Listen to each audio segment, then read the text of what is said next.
Hola, soy Juan Carlos Beamín y esto es Conversemos de Astronomía. La niebla comienza a despejarse. Ya tras 3 episodios de formación planetaria, la historia de los planetas comienza a llegar a su fin. Pero antes, tenemos que intentar comprender la fase final. ¿Cómo interaccionan los planetas que están recién formándose? ¿Se quedan quietos? ¿Se migran? ¿Qué pasa cuando la estrella comienza a brillar con intensidad y se deshace de su disco? ¿Cómo se logra esta estabilidad final que vemos, por ejemplo, en el sistema solar? ¿Qué rol juegan los observatorios como el James Webb Space Telescope o el telescopio o el radiotelescopio ALMA en Chile? Muchas otras preguntas van a quedar sin duda sin respuesta y que incluso algunos científicos todavía no tenemos la respuesta final para ellas. Por eso te invitamos a poder seguir esto y también seguir a nuestros investigadores que nos han acompañado en estos episodios y quizás en futuras aventuras que tengamos de formación planetaria. Así que siempre invitados a que se suscriban y sigan este podcast Conversemos de Astronomía en sus plataformas favoritas.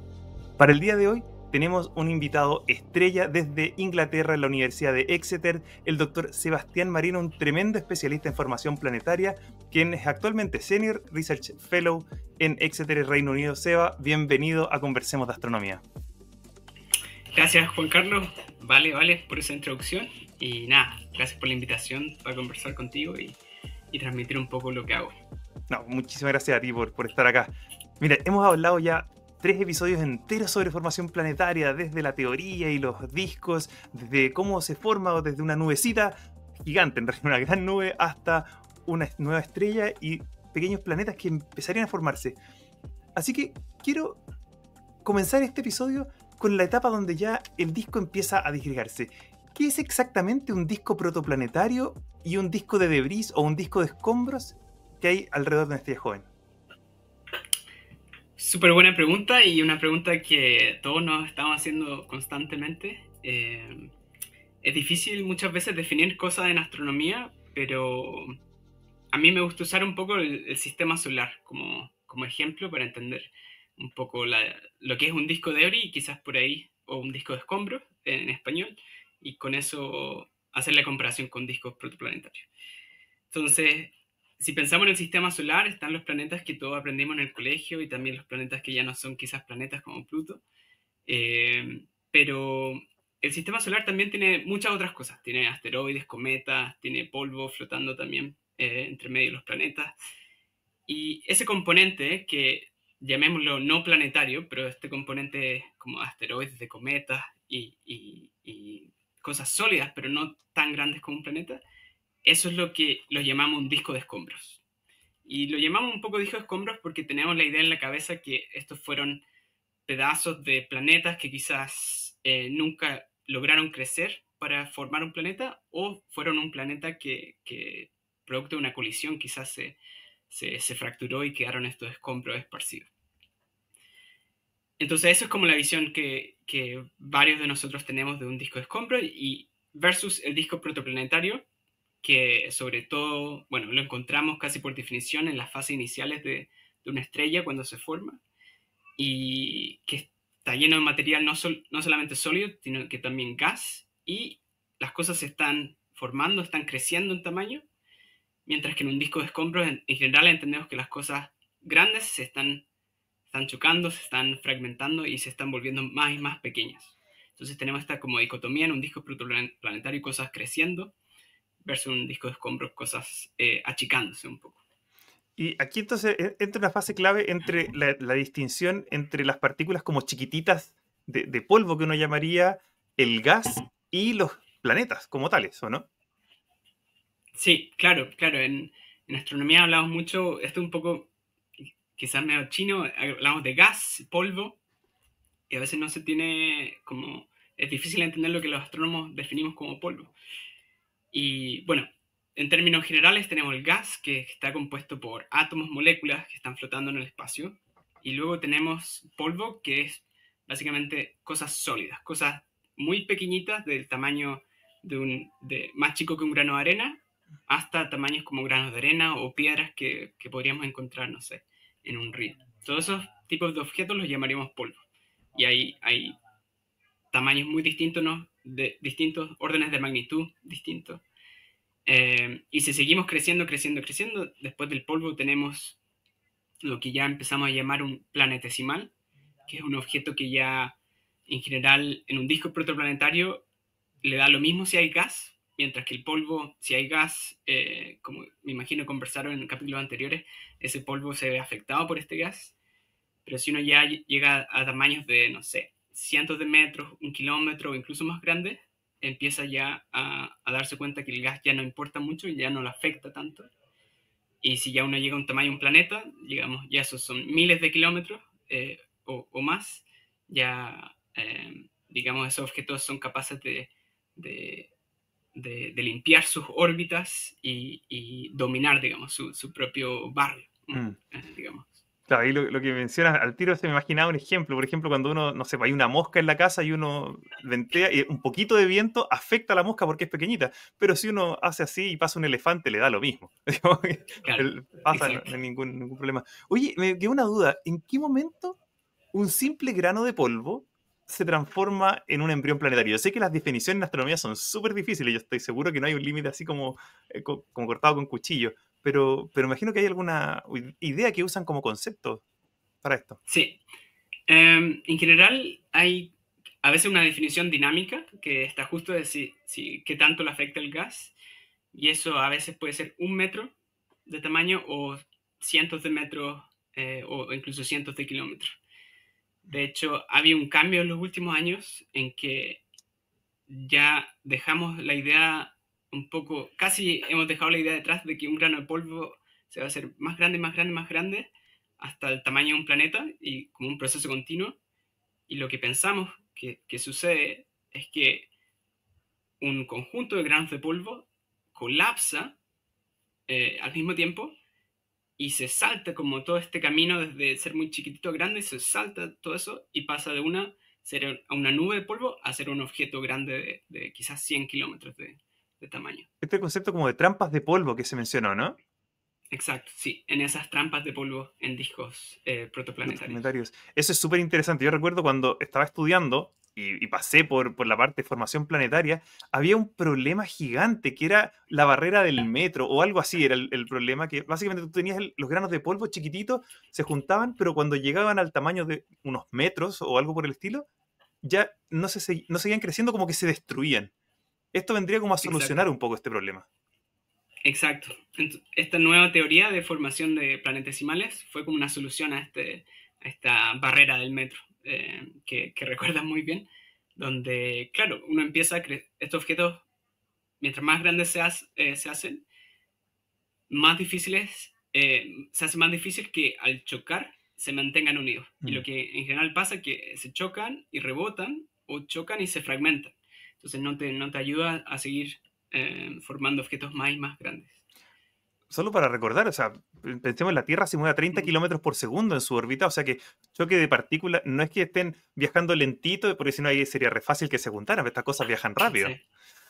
Bueno, Sí, sí, estamos pensando en velocidades de varios metros por segundo. ujú, O sea, son personas, básicamente, velocidades de personas corriendo y chocando fuerte entre ellas. claro. Entonces, lógicamente se sanan, pero qué bueno que la teoría ya ha podido ir como sanando algunas de estas preguntas que de verdad hace 15 años. Uy, ¿qué pasa rápido el tiempo? Sí, hace 15 años uno la estudiaba como este es uno de los grandes problemas y sin duda me imagino que ahí las observaciones tienen harto que ver. Pero antes de irnos a las observaciones, eh, mencionaste ahí el tema de las trampas de polvo como algo que soluciona. ¿Qué rol juegan entonces esta mezcla de colisiones, turbulencias? En este caso me imagino también el gas tiene que influir algo en estas trampas de polvo o no para determinar cómo terminan de formarse los planetas o Sí, estos embriones planetarios, el, perdón. sí, sí, el gas pensamos que juega un rol clave. Básicamente el polvo sigue un poco el gas. Y el gas, de alguna forma, ya sea por la presencia de un planeta o la presencia por algún fenómeno, digamos, hidrodinámico, se generan lugares de alta presión en estos discos. Y estas regiones de alta presión son muy buenas atrapando el polvo. Y una vez que el polvo queda atrapado en esas regiones, si se acumula el suficiente polvo, esta teoría que empezó hace ya a comienzos de este milenio, nos dice que si se acumula suficiente polvo, esto genera una inestabilidad donde se forman filamentos primero de polvo en este disco, donde el polvo está muy concentrado. Y en estos filamentos el polvo se sigue concentrando aún más y más hasta que puede pasar que estos filamentos colapsen por su propia gravedad. O sea, el polvo, el gas, todo tiene gravedad, pero en general no es mucha. Pero si uno lo concentra en un lugar, digamos, en el espacio muy pequeño, en estos filamentos, puede lograr colapsar gravitacionalmente y de esa forma formar uno de estos planetesimales que puede seguir creciendo luego y formar un planeta. Qué buena. Y en este caso de la formación de planetas, yo me imagino que todos tenemos en nuestra mente, lo mencionaste en un principio, hay planetas o planetas enanos como Plutón, planetas como la Tierra, que son súper distintos a planetas como Júpiter y Saturno. ¿Tenemos ya pistas de qué hace diferente? En qué momento se empieza a diferenciar si va a ser un planeta rocoso o un planeta gigante gaseoso, planetas de agua, como hay algunos ahora? ¿Cómo desde la teoría o desde las observaciones se puede saber algo de esto? Sí, sí, una súper buena pregunta y hay mucha gente trabajando en estos modelos y teorías de por qué algunos sistemas forman planetas terrestres y otros esos planetas gigantes. Y a grandes como rasgos, lo que pensamos es que todos los planetas parten pequeños, digamos, pero llega un momento en que ese planeta sigue creciendo. Por ejemplo, si pensamos un planeta quizás como la Tierra o del tamaño de la Tierra, si la Tierra hubiera seguido creciendo mientras todavía había gas en este disco protoplanetario, hubiera llegado a un tamaño en que empieza a acumular gas, y llega un momento en que se dispara esta acumulación de gas. Logra con su gravedad atraer tanto gas que se convierte rápidamente en un planeta gaseoso. O sea, salta de ser algo de unas, no sé, 20 veces la masa de la Tierra a ser algo que son 300 veces la masa de la Tierra rápidamente. O s- Tiene que ser rápido, imagino, porque uno dice, bueno, si crece lento, la estrella también, recordemos, ya está brillando y está como liberándose de los restos de gas y de polvo. Entonces, cuando decimos Sí, rápido, ¿a qué escalas de tiempo estamos hablando? pensamos que, creo que, si recuerdo bien, estas escalas de tiempo son más o menos así. Un disco protoplanetario vive entre 1 y 10 millones de años y pensamos que este proceso de crecer rápido son unos 100.000 años o quizás 1 millón de años máximo. O sea, los modelos lo que muestran es que este crecimiento es muy rápido y hay algo que lo detiene, de hecho, Ujú. ese crecimiento al final. Pero lo que es súper interesante, digamos, es por qué eso sucede en algunos sistemas y en otros no. Esa es una pregunta abierta. Y una pregunta abierta y otra pregunta es si, por ejemplo, formar un planeta gaseoso hace más favorable, como Júpiter, por Ujú. ejemplo, hace más favorable que se forme un planeta como la Tierra o al revés. Quizás a un sistema le conviene no formar ningún planeta gaseoso para formar varios planetas como la Tierra.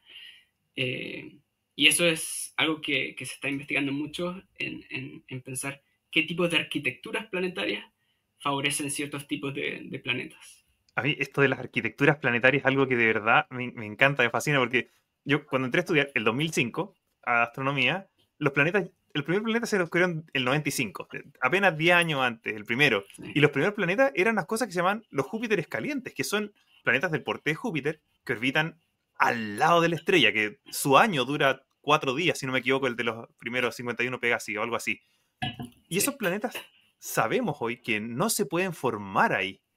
Entonces, ¿cómo entra este ingrediente extra? Porque vemos planetas en distintas arquitecturas, distintas configuraciones, algunos bien desalineados, que no hemos hablado de desalineamiento y esas cosas todavía, así que si quieres alguna palabra después, todo Ujú. bienvenido. Pero, ¿cómo puede ser que un planeta como Júpiter termine ahí también cerca? Me imagino que es durante esta fase de formación planetaria que algo pasa, ¿no? Sí, sí, también hay mucha gente trabajando en cómo se forman estos Júpiter calientes. Y el problema es el siguiente, el problema es o lo que, digamos, casi que sabemos que tiene que suceder, es que este planeta probablemente se forma más lejos de la estrella que donde están hoy día, y migran. Esto se llama migración planetaria, y hay mucha gente trabajando en esto, y es súper, súper interesante. Y esta migración puede ser mientras, digamos, en estos discos protoplanetarios, mientras hay gas, estos planetas básicamente interactúan con el gas y es como un tira y afloja.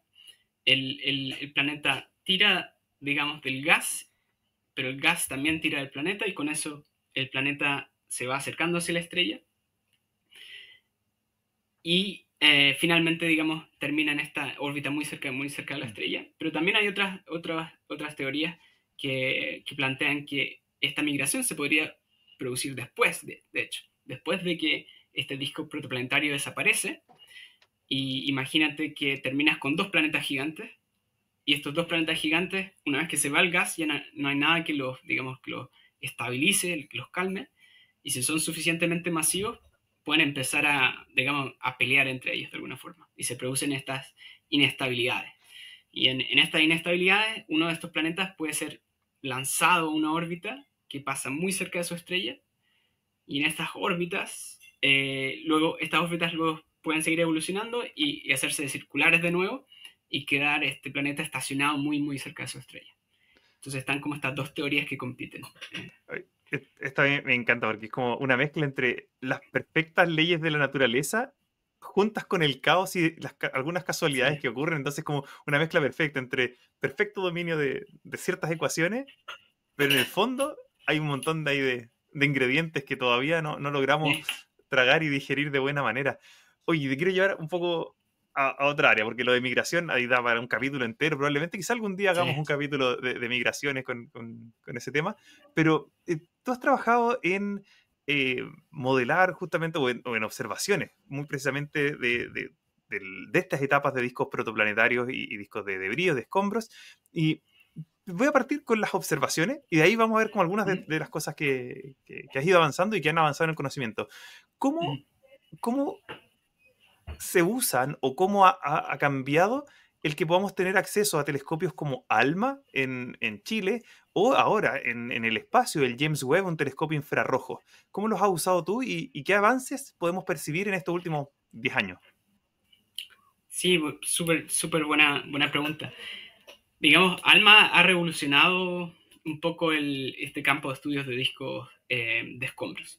Yo empecé, de hecho, mi doctorado o magíster en Chile cuando esto estaba justo cambiando. ALMA estaba recién comenzando y nada, y cambió todo. Fue un cambio básicamente de resolución, o sea, pasamos de tener unas imágenes con unos como muy, muy pixeladas, por así decirlo, de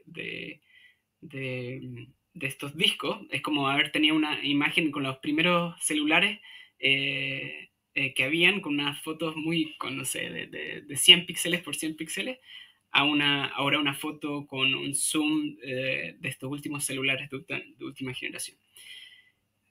Y tener esa capacidad nos ha permitido ahora ver los detalles de estos discos. Pasamos de tener una descripción que era simplemente un disco de escombros, tiene un radio, y esa es su descripción, está a una distancia de la estrella. Pasamos de eso a una descripción mucho más detallada de dónde parte este disco, con qué pendiente su densidad sube, digamos, a medida que nos alejamos de la estrella. ¿Qué pasa con esta densidad? Tiene, digamos, valles o estos surcos que podemos hablar un poco, eh, o simplemente es suave y se mantiene más o menos constante. Eh, eso es como la revolución. Y lo que nos hemos estado dando cuenta a través de varios proyectos con ALMA, y especialmente un proyecto que está ahí en el horno a punto de salir, que es ¿Algún adelanto? un ¿Algún adelanto? proyecto, sí, es un proyecto que he tenido la fortuna de liderar.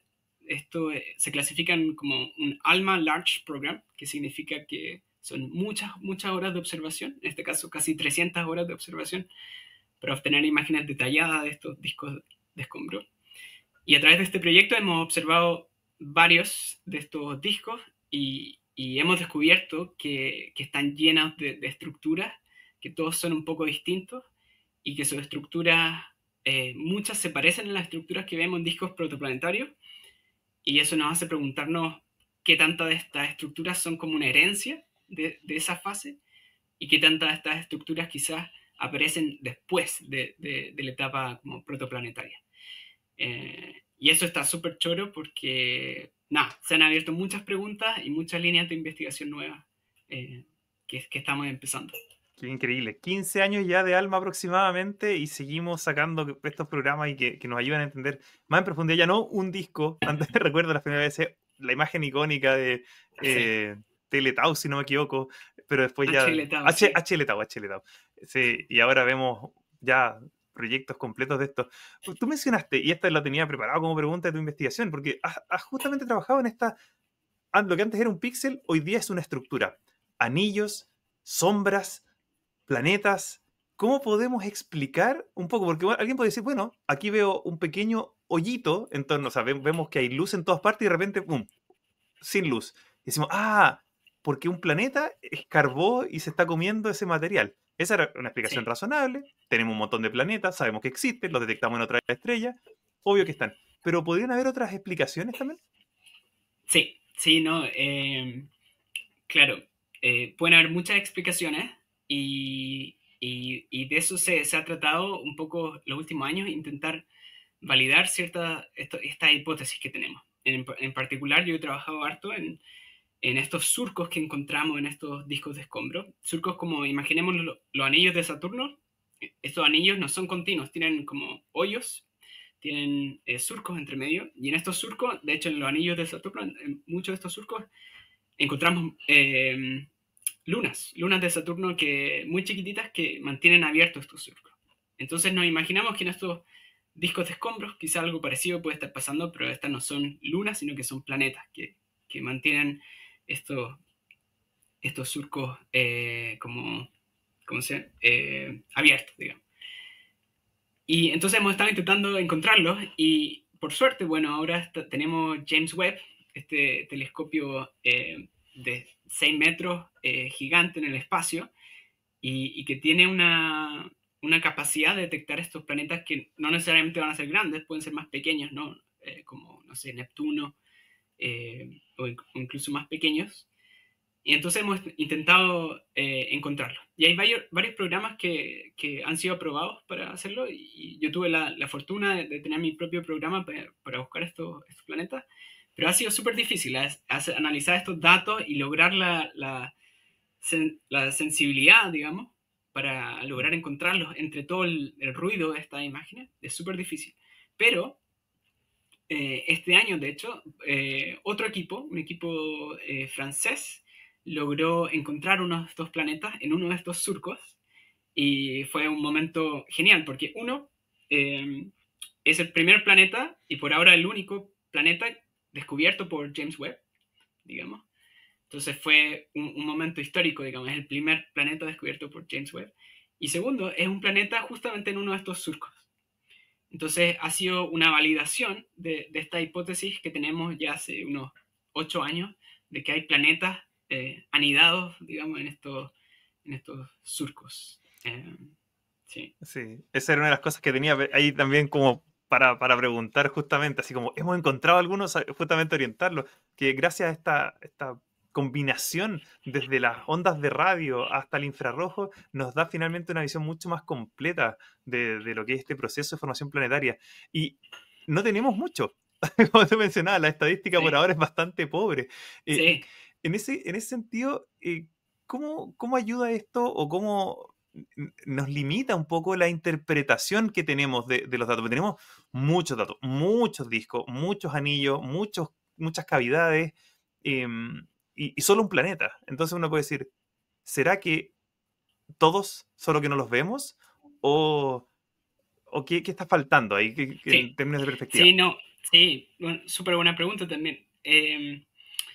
A veces la gente no o los astrónomos somos malos para transmitir esto, pero detrás de cada estos proyectos que quizás a veces no detectan a estos planetas que están buscando, se saca algo valioso, se saca algo que uno puede saber, digamos, que en estos sistemas no hay un planeta de tal brillo o masa, de tal tamaño, que lo hubiéramos detectado. Entonces, el hecho de no detectar un planeta ya nos dice que no hay un planeta más masivo que cierta masa.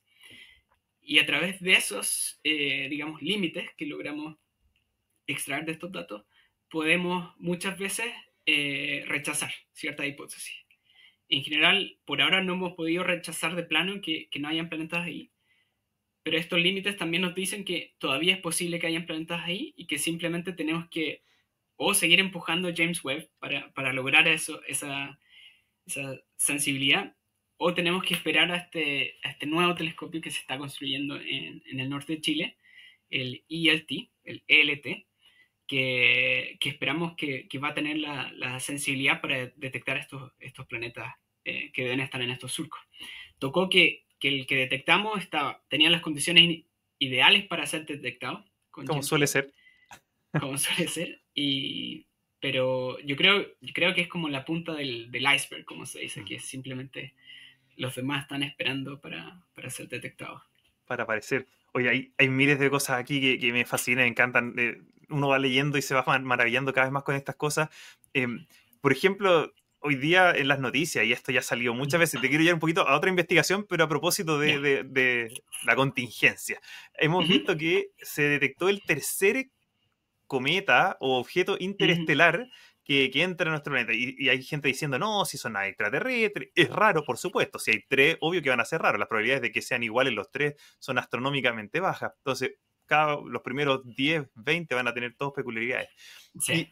Y te lo comento no para que hablemos de este objeto en particular, sino porque son cometas que vienen de otras estrellas. Probablemente algunos salieron de discos protoplanetarios expulsados. Ya hablamos de migración, hablamos de que se forman y que en sus órbitas pueden salir expulsados, etcétera. Justamente uno de tu investigación hace un par de años tiene que haber sido, habla sobre gas de exocometas, no sé si la traducción es perfecta. ¿Cómo, Sí. cómo, cómo funciona este tema del gas? ¿Es esperable que en el proceso de formación planetaria salgan eyectados muchos cometas u objetos hacia otras estrellas?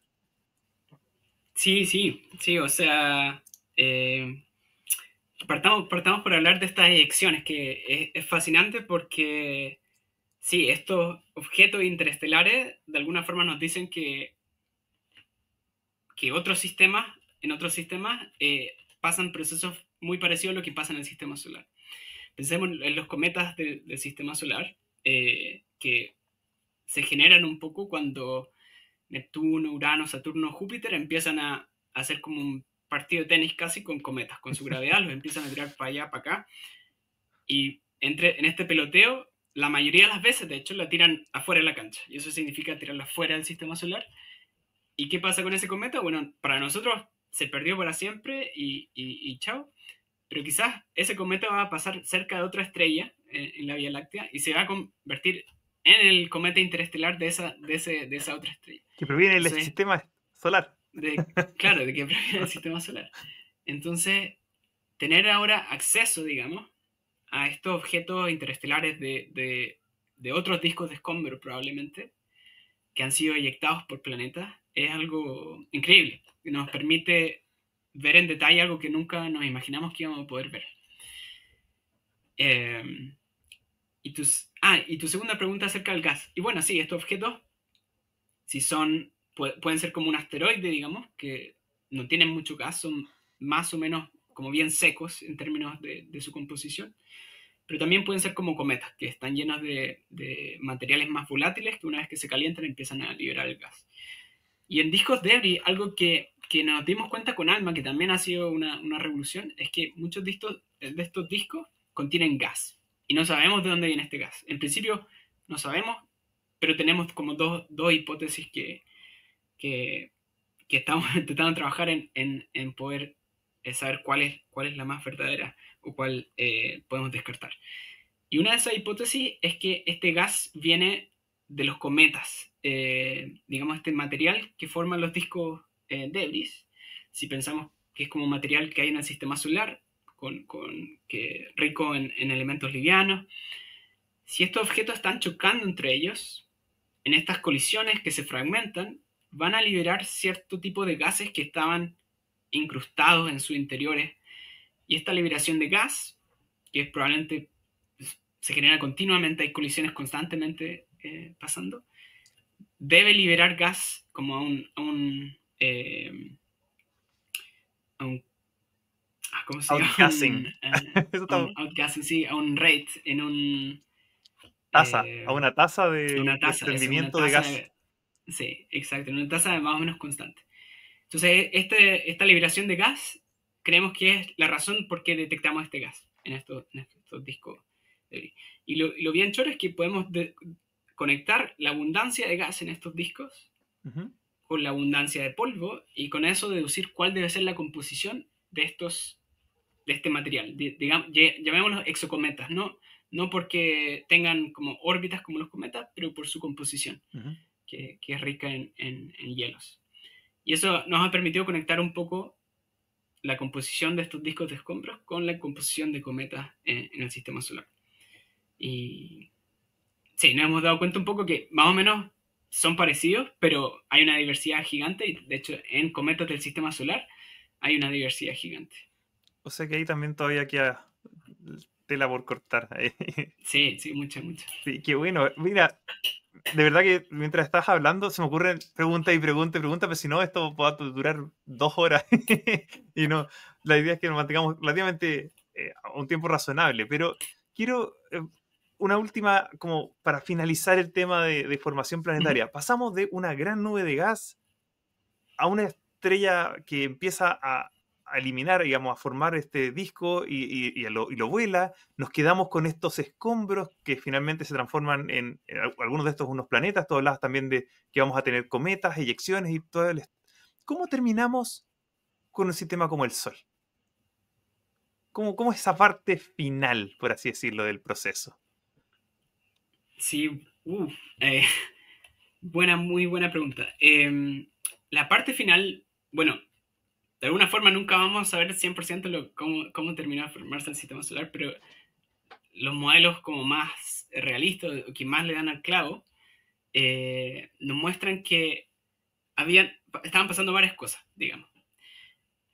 Los planetas gigantes como Júpiter, Saturno, Urano y Neptuno ya, digamos, se habían formado y se estaban quizás migrando mientras había gas y una vez que el gas se dispersó, estos planetas gigantes, o en específico Júpiter y Saturno, dejaron de migrar.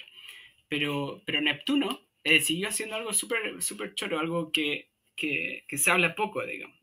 Neptuno estaba muy cerca de muchos cometas que se formaron como como el borde del sistema solar, como lo que quedó, el conchito que quedó al borde. Y Neptuno se supone empezó a interactuar con esos cometas, empezó a hacer este tira floja y empezó a esparcirlo. Y en este tira floja, Neptuno también empezó a migrar hacia afuera. O Ujú. sea, una vez que se dispersó este gas del disco protoplanetario, no fue como, bueno, y ya está, este es el sistema solar. No, el sistema solar siguió cambiando por millones de años. Las órbitas siguieron cambiando, Neptuno empezó a migrar hacia afuera al interactuar con estos cometas. Y en las partes internas del sistema solar, donde se formó la Tierra, Marte, Venus y Mercurio, también siguieron pasando cosas. Una vez que se dispersó este gas, como el modelo más aceptado de la formación de planetas terrestres, nos dice que en general quedan muchos planetas, digamos, en esta formación, no necesariamente solo 4, y estos planetas empiezan a, digamos, a comerse un poco lo que quedó, pero a veces se genera una competencia entre planetas e incluso colisiones. Se producen unas colisiones gigantes que llamamos. Y la mayor evidencia que tenemos de que esto sucede es la Luna, de hecho. La Luna, la teoría más aceptada de su formación, es que la Luna es el resultado de una colisión gigante entre la Tierra original, digamos, y un planeta más pequeño que la mayoría quedó en la Tierra, pero un pedazo, digamos, de esta colisión, un pedazo de la Tierra y este planeta original, salió eyectado y se terminó aglomerando y quedó como la Luna. O sea, sí, Entonces, dale nomás, dale. sí, encuentro fascinante que, digamos, la formación del sistema solar o de los sistemas planetarios no termina en la fase protoplanetaria, digamos, sigue evolucionando y una fase que podemos estudiar, de hecho, alrededor de otras estrellas. Sí, pues de hecho, tener el bombardeo tardío y de hecho en los años 90 recuerdo, yo era muy pequeño y cuando se estrelló el Shoemaker-Levy en Júpiter, que fue una gran noticia que se observó con el Hubble, me acuerdo, lo vi después de más grande, tenía unos 6 Sí, años cuando esto pasó, algo así. Eh, bueno, me imagino que esto es algo que hay para rato para investigar y me gustaría saber, aquí ya la pregunta es más personal. ¿Tú estás muy, muy metido en el tema de la investigación desde estas fases tempranas? Ah, antes que se me olvide, porque no, me voy a dispersar un segundo, pero tú hablaste dime, del dime. choque de la Luna, que son choques colosales y que podríamos verlos en otros lados.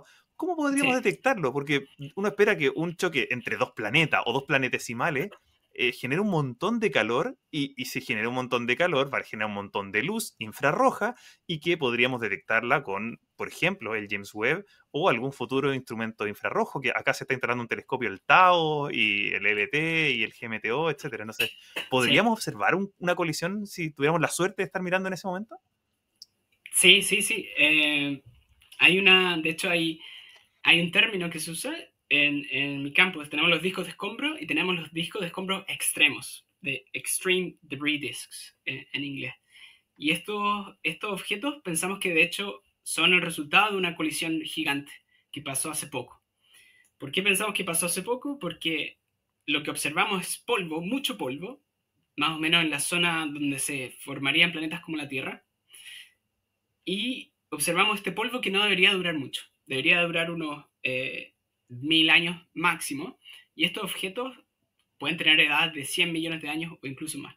Entonces el hecho que observemos este impacto, digamos, quiere decir que tiene que haber pasado hace muy, muy poco, y en un periodo de la vida de esta estrella donde esperamos que esto suceda. Entonces, ya conocemos muchos de estos objetos, la mayoría están bien lejos y lo único que detectamos es una luz infrarroja que no debería estar ahí. Pero tenemos la suerte de que en un par, de hecho, en uno específico está más o menos cerca en términos astronómicos, Ujú. lo suficientemente cerca para poder observarlo y ver, empezar a ver un poco el detalle de qué está pasando ahí. Y hemos tenido la suerte de observar este objeto en particular con ALMA, con uno de estos telescopios VLT también, y hemos descubierto que tiene gas que no debería estar ahí, que pensamos que vino de la atmósfera de este planeta que chocó.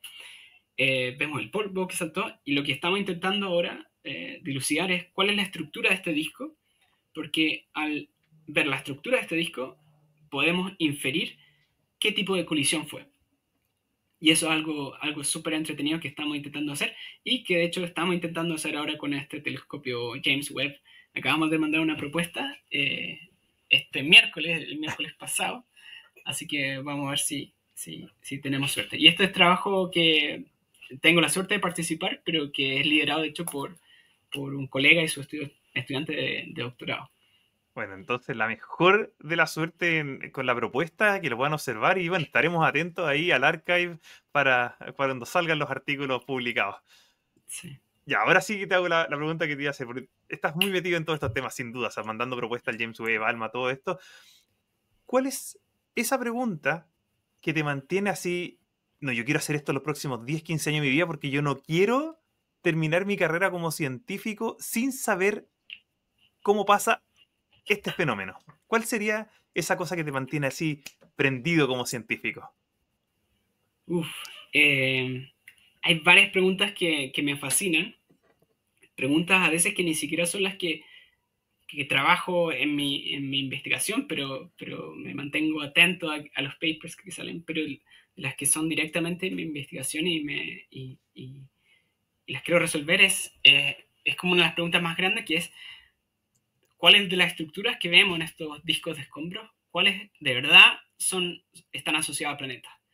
Porque en general vemos estas estructuras de todas las formas posibles y en general podemos encontrar siempre una situación en que un planeta podría haber generado este tipo de estructura, si es que tiene este tipo de órbita. Pero son pocas las veces que tenemos la suerte, digamos, o la capacidad de encontrar esos planetas. Y en los próximos 10, 20 años vamos a tener la capacidad, bueno, con telescopios nuevos en el norte de Chile o futuros telescopios espaciales también, de poder detectar de verdad estos planetas que pueden estar dándole forma a estos discos de escombros. ¿Y por qué es interesante eso? Es porque detectar o conocer un poco la arquitectura de estos sistemas planetarios, sobre todo en las partes exteriores de estos sistemas, es muy difícil. Es muy difícil porque los métodos convencionales para detectar planetas, como este método de velocidades radiales o de tránsito, no funcionan cuando uno intenta buscar algún planeta bien lejos de su estrella. Y lo que hemos estado haciendo ya por décadas es, a través de estos discos de escombros, intentar inferir qué tipo de planetas hay ahí. Pero todavía no hemos podido, digamos, de verdad comprobar si nuestras hipótesis, si nuestras inferencias son correctas o no. Y en los próximos 20 años, yo creo que vamos por fin a entender, por ejemplo, si planetas como Neptuno o Urano del sistema solar son comunes o no. En este momento no sabemos. Con suerte sabemos que Júpiter es un planeta que típicamente está, no sé, 5 o 10% de las estrellas. Pero todavía no sabemos si, por ejemplo, Saturno, Urano, Neptuno, si son comunes o no. Y eso tiene implicancias para muchas cosas, por ejemplo, si los planetas tienen agua, si los planetas los bombardean, son bombardeados por cometas constantemente, que puede ser bueno o malo para la vida. Entonces, eso es como lo que de verdad espero ver en los próximos 20 años. Qué bueno, de verdad que, bueno, esperamos también poder verlo también, y de la mano de científicos en especial, bueno, chilenos por supuesto, como este podcast lo hacemos en Chile, también es bueno ver que también se hace en otras partes, pero sobre todo, esta ciencia avanza en conjunto con avances multinacionales, ya eso, ALMA, el YAO en Japón, NASA, Sí. ESA, Aura por supuesto, ahora con Rubin, entre otros, así que vemos un avance global en estas materias, de lo cual es súper motivante. Sebastián, ¿algún último mensaje que quieras dar antes de despedirnos? Nada, que dejarlos bueno, se motiven con la astronomía. Quizás hay en este momento estudiantes escuchando este podcast de colegio o de la universidad y están preguntando si estudiar astronomía, digamos, o cómo funciona. Les diría que nada, es algo muy, muy, muy increíble tener la oportunidad de usar estos telescopios para observar el universo, que es algo que se nos olvida, bueno, que estamos en un Somos universo parte. y tener el privilegio de estudiarlo es increíble. Y que la oportunidad está ahí. La oportunidad está ahí para el que se atreva. Así que si les pica el bichito, bueno, que le den y mucha suerte en eso.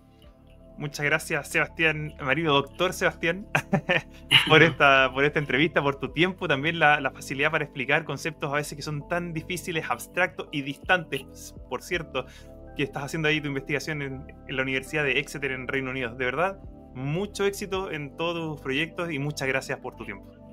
Gracias a ti, gracias a ti. Nos despedimos entonces hasta un nuevo episodio de Conversemos de Astronomía. Damos por cerrado, por así decirlo, esta sesión de formación planetaria, pero vienen nuevos temas con nuevas investigaciones y en otras áreas de la astrofísica, así que nos vemos en un próximo episodio de Conversemos de Astronomía.